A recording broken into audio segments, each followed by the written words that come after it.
Subscribe कीजिए हमारे YouTube channel को और सबसे पहले वीडियो देखने के लिए बेल आइकन दबाइए ताकि आपको समय से नोटिफिकेशन मिल सके।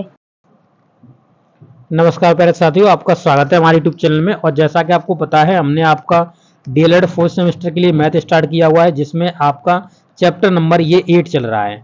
और चैप्टर नंबर 8 के अंतर्गत हमने पढ़ा बेलन के बारे में, शंकु के बारे में। और अभी हम उसके अभ्यास, जो आपके अभ्यास प्रश्न दिए गए हैं, उनको हम नोट्स के माध्यम से आपको समझा रहे हैं, क्योंकि प्रॉपर नोट्स आपके लिए बनाए गए हैं। तो आप सभी लोगों से रिक्वेस्ट रहेगी कि आप प्रीवियस के वीडियो जरूर से देख लीजिएगा, ताकि आपके कॉन्सेप्ट भी क्लियर हो पाए और आपको इस चैप्टर के बारे में समझ में आ सके। तो सभी लोगों से रिक्वेस्ट है कि यहाँ पे वीडियो को ज़्यादा से ज़्यादा अपने दोस्तों के साथ शेयर करिएगा, ताकि वो लोग हमसे जुड़ेंगे और हमसे पढ़ पाएंगे। आपका वीडियो को लाइक करना बहुत ही नेसेसरी बन जाता है, क्योंकि अगर आप लाइक करते हो तो ये वीडियो ज़्यादा से ज़्यादा लोगों के पास ऑटोमेटिकली रिकमेंड कर दिया जाता है यूट्यूब के द्वारा। तो चलिए वीडियो को स्टार्ट करते हैं। तो देखिए साथियों, ये आपका क्वेश्चन नंबर 7 है। इससे पहले मैं क्वेश्चन नंबर 6 तक ऑलरेडी आपको समझा चुका हूँ। तो देखिए क्वेश्चन नंबर 7 में कह रहा है कि एक शंकु है जिसकी ऊंचाई है वो 48 सेंटीमीटर की है। आधार का जो इसका व्यास दिया गया है वो आपका 28 सेंटीमीटर का दिया गया है। तो शंकु का आयतन बताइए, वक्र पृष्ठ बताइए और इसका संपूर्ण पृष्ठ बताइए। सब कुछ पूछ लिया शंकु के बारे में। तो यहाँ पे आप देख सकते हो, इसका जो आपका हाइट है वो 48 सेंटीमीटर का दिया हुआ है, यानी जो एच आपको दिख रहा है ये आपका 48 सेंटीमीटर का दिया हुआ है। और यहाँ पर आप देखेंगे जो इसका व्यास दिया है वो 28 सेंटीमीटर का दिया है।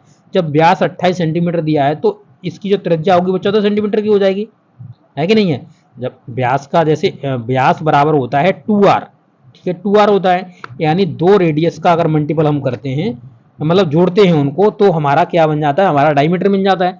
तो अब जब रेडियस रेडियस है तो यहाँ पे हमको रेडियस निकालना है, तो 2r बराबर हम कितना लिखेंगे, व्यास में 28 लिखेंगे।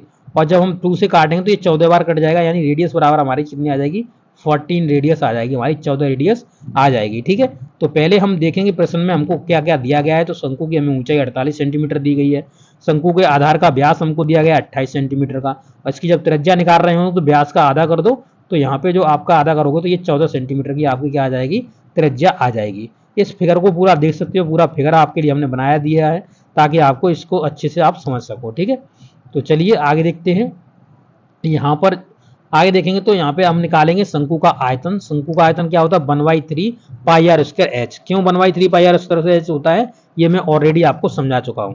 ठीक है, तो 1/3 इंटू में पाई इंटू में, और एच का देखिए यहाँ पे आर का वैल्यू, हम पहले एच का वैल्यू रख दिया यहाँ पे, ठीक है, सॉरी यहाँ आर का वैल्यू रख दिया, यहाँ पे एक दूसरा आर का यहाँ पे मल्टीपल कर रहे हैं, और यहाँ पे बीच में हमने एच का वैल्यू रख दिया। तो इधर आपको क्रम से रखना था, इधर उधर हो गया है, कोई दिक्कत नहीं है। ठीक है, अब यहाँ पे इसको हम सॉल्व कर लेंगे। सॉल्व करने के बाद जो हमारा आंसर निकल के आएगा वो हमारा निकल के आएगा 3136 पाई सेंटीमीटर क्यूब। तो ये तो इसका हो जाएगा आयतन।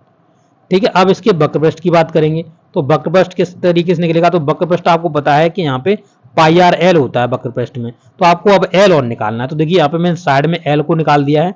आप यहाँ पे देख सकते हो एल बराबर क्या होता है, अंडर रूट में एच स्क्वायर प्लस में आर स्क्वायर। एच का वैल्यू रख दिया 48, आर का रख दिया 14। तो आपका 48 का जो वर्ग हो गया वो आपका 2304 होता है, और 14 का 196। इन दोनों को जोड़ेंगे तो ये आपका 2500 बन जाएगा।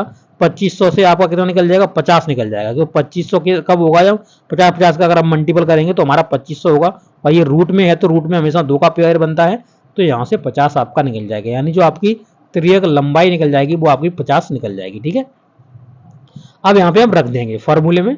तो आप देख सकते हो ये पाई आर एल हो गया, यहाँ पे हमने 50 रख दिया। 50 रखने के बाद ये शंकु का जो वक्र पृष्ठ है वो आपका 700 पाई सेंटीमीटर स्क्वायर आपका आ गया है। ठीक है, तो ये 700 पाई आपका लिखा हुआ है, 700 लिख दीजिए इसे, और ये पाई सेंटीमीटर स्क्वायर लिखा हुआ है। इसी तरीके से आप शंकु के संपूर्ण पृष्ठ पर जाओगे तो संपूर्ण पृष्ठ में आप देखोगे तो इनको यहाँ पे मिटा लीजिए, क्योंकि यहाँ पे थोड़ा गलती हो गई थी हमसे, तो इसको हम काट देते हैं। तो यहाँ पे पाई आर और कोष्टक में होता है एल प्लस आर, इसका जो संपूर्ण पृष्ठ होता है। अब संपूर्ण पृष्ठ किस तरीके से, तो देखिए इस तरीके से हम बता रहे हैं, ये आपका शंकु हो गया, और शंकु में ये जो नीचे वाला सर्कल है इसको हटा लेंगे तो आपका ये वाला जो ऊपर वाला पोर्शन है ये तो आपका वक्र पृष्ठ हो गया, और इसको जब जोड़ लेते हैं ये संपूर्ण पृष्ठ बन जाता है। तो वक्र पृष्ठ पाई आर एल होता है, और उसके बाद आपका यहाँ पे जो आप नीचे दिख रहा है ये आपका इसका क्षेत्रफल हो गया पाई आर स्क्वायर। तो यहाँ पे हम पाई आर कॉमन ले लिया है, तब हमारा बचता है पाई आर कोष्टक में एल प्लस आर। ठीक है। तो यहाँ पे हम वैल्यू रखेंगे और वैल्यू रखने के बाद सॉल्व करेंगे तो ये आ जाएगा 896 सेंटीमीटर स्क्वायर। तो ये आपका आंसर हो जाएगा। अब नेक्स्ट वीडियो में हम आपको वैकल्पिक क्वेश्चनों का वीडियो देंगे, उपलब्ध कराएंगे। तो ये वीडियो आपको कैसा लगा है, अच्छा लगा तो अपने दोस्तों जरूर से शेयर करिएगा। ओके, मेरी मेहनत का फल तभी है जब आप इस वीडियो को ज़्यादा ज़्यादा शेयर करते हैं और लाइक करते हैं। Okay, thank you.